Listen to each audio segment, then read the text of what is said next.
देखिए दोस्तों, ये क्वेश्चन आपसे आरआरबी ग्रुप डी 2017 में पूछा गया है। यहाँ पर कहता है इसका इकाई का अंक ज्ञात कीजिए। इस तरीके के क्वेश्चन भी पूछे जाते हैं। कैसे करेंगे देखिए, यहाँ पर आपको दे रखा है 4 की घात 29 और 29 की घात 30। इसी तरीके से 4 की घात 30 और 30 की घात 29। आपको जो मतलब रखना है 4 के ऊपर जो तुरंत पावर है उससे मतलब रखना है, बाकी सबको छोड़ देना है। यहाँ पर कितनी भी पावर हो उनको छोड़ दो। अब एक बात याद रखना, 4 की घात अगर ओड होती है विषम तो इकाई के अंक पर 4 आता है। कैसे?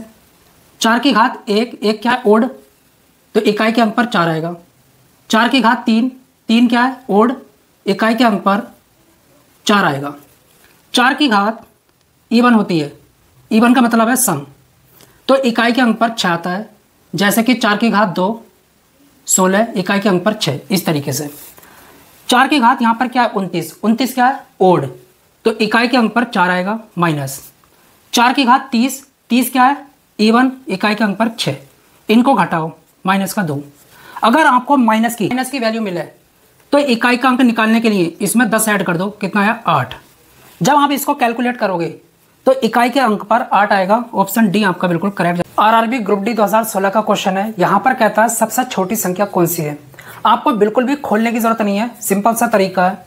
अगर आपको पावर में 0 मिला पीछे, 0 को काट दो इस तरीके से, जो भी बच्चा उसको कैलकुलेट करो। 2 की पावर 5, इसका मतलब होता है 32। 3 की पावर 4, ये होता है 81। 4 की पावर 3 64। 5 की पावर 2 25। यहाँ पर सबसे छोटा नंबर कौन सा है 25। 25 किससे आया 5 की घात 20, सबसे छोटा नंबर 5 की घात 20 है।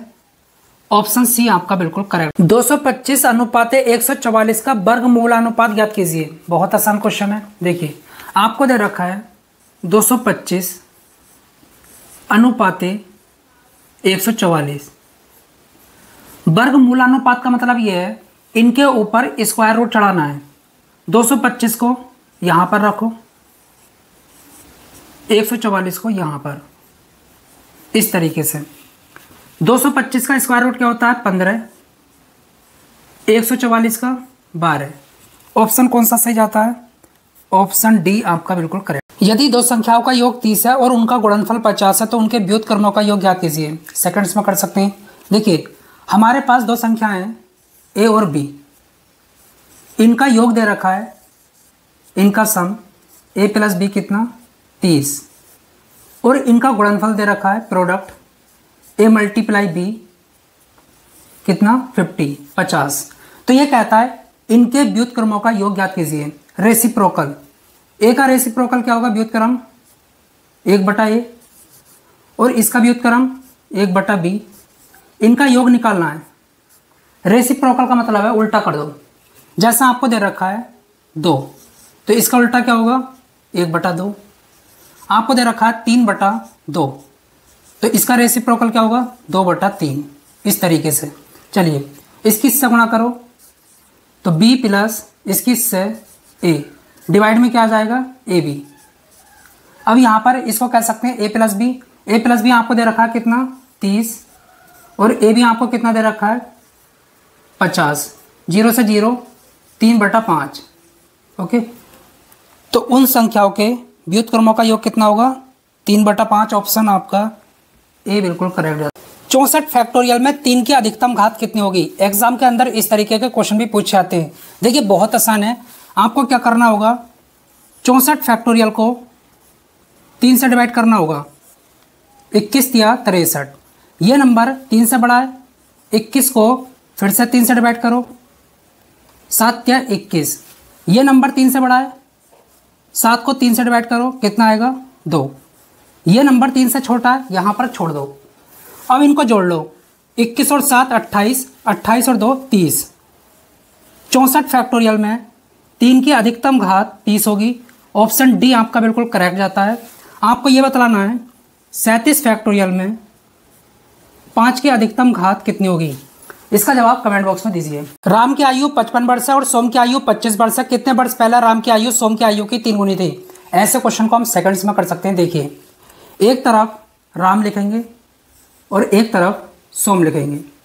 राम की आयु 55 साल है और सोम की आयु 25 साल है।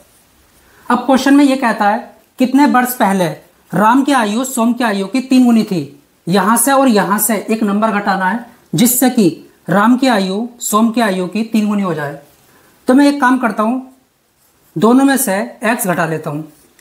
देखिए पहला का मतलब होता है घटाना और बाद का मतलब होता है जोड़ना। इसकी आयु इसकी 3 गुना है, इसको 3 गुना बोल रहा है, तो इसमें 3 से गुणा नहीं करेंगे, इसमें करेंगे। इससे क्या होगा, left hand side right hand side के बराबर हो जाएगी। अब क्वेश्चन को करते हैं। 55 minus X is equal to 25 या 75 माइनस 3x। 75 में से 55 गए, माइनस का 20 is equal to minus 3x है, प्लस का x जाएगा तो माइनस का 2x, माइनस से माइनस x की वैल्यू कितनी आ जाएगी, 2 ढाई 10। तो देखिए 10 वर्ष पहले राम की आयु सोम की आयु की 3 गुनी थी। तो इस तरीके से हम क्वेश्चन को कर लेते हैं। ऑप्शन सी आपका बिल्कुल करेक्ट। 44 सेंटीमीटर आधार और 22 सेंटीमीटर ऊंचाई वाले समांतर चतुर्भुज का क्षेत्रफल ज्ञात कीजिए।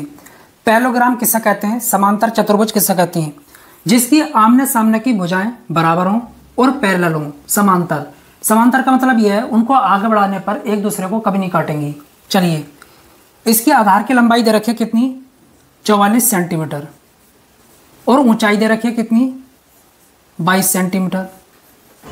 पैरेललोग्राम का एरिया कैसे निकालते हैं, एरिया इज इक्वल टू क्षेत्रफल इज इक्वल टू आधार गुणा ऊंचाई, बेस इंटू हाइट। बेस कितना है 44 और ऊंचाई कितनी है, हाइट 22। 44 की 22 से गुणा होती है तो 968 आता है, 968 सेंटीमीटर स्क्वायर। ऑप्शन आपका यहाँ पर डी बिल्कुल करेक्ट रहता है। 10 रुपये का 25% कितना होगा, सेकंड्स में कर सकते हैं। 10 रुपये लिखो, 25% 25/100। 1 0 से 1 0, 1 0 नीचे है तो एक अंक से पहले पॉइंट लगेगा। 2 रुपये 50 पैसे।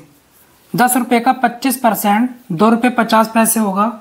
ऑप्शन डी आपका बिल्कुल करेक्ट जाता है। देखिए क्वेश्चन 3 आपका मोस्ट इंपोर्टेंट क्वेश्चन है। किस तरीके से होगा, जब किसी संख्या को 121 से विभाजित किया जाता है तो शेष 25 बचता है। यदि उसी संख्या को 11 से विभाजित किया जाए तो शेष क्या होगा। देखिए बहुत आसानी से कर लेंगे। जब हम किसी संख्या को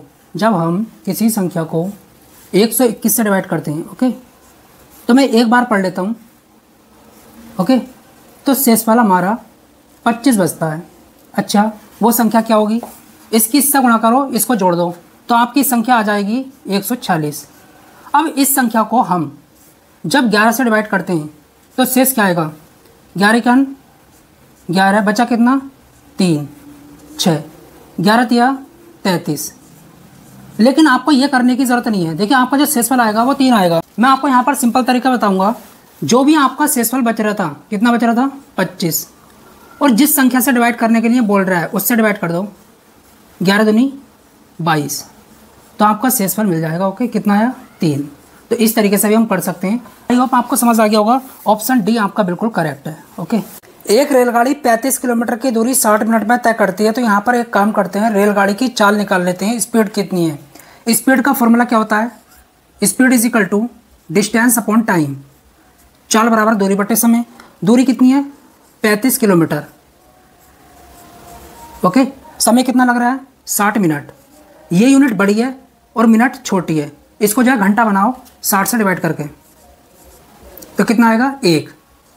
35 kilometre divided by 1 hour, 60 minute को घंटा बना लिया 60 से डिवाइड करके। तो स्पीड कितनी आ गई रेलगाड़ी की 35 किलोमीटर पर आवर। 1 घंटे में 35 किलोमीटर चलेगी। चलिए, उसे 105 किलोमीटर की दूरी तय करने में कितना समय लगेगा, समय निकालना है। इसी को मॉडिफाई करो, डिस्टेंस अपॉन स्पीड। डिस्टेंस कितनी है 105 किलोमीटर, स्पीड कितनी है यहाँ पर निकालिए 35 किलोमीटर पर आवर। इससे ये कितनी बारी में कटेगा 3 बारी में, तो 3 आवर। अब यहाँ पर ऑप्शन मिनट में दे रखें तो घंटे को मिनट बनाएंगे 60 से गुणा करके, 6 या 18, 180 मिनट। इस तरीके से ऑप्शन आपका ए बिल्कुल करेक्ट रहता है। घंटे को मिनट कैसे बनाते हैं 60 से गुणा करके,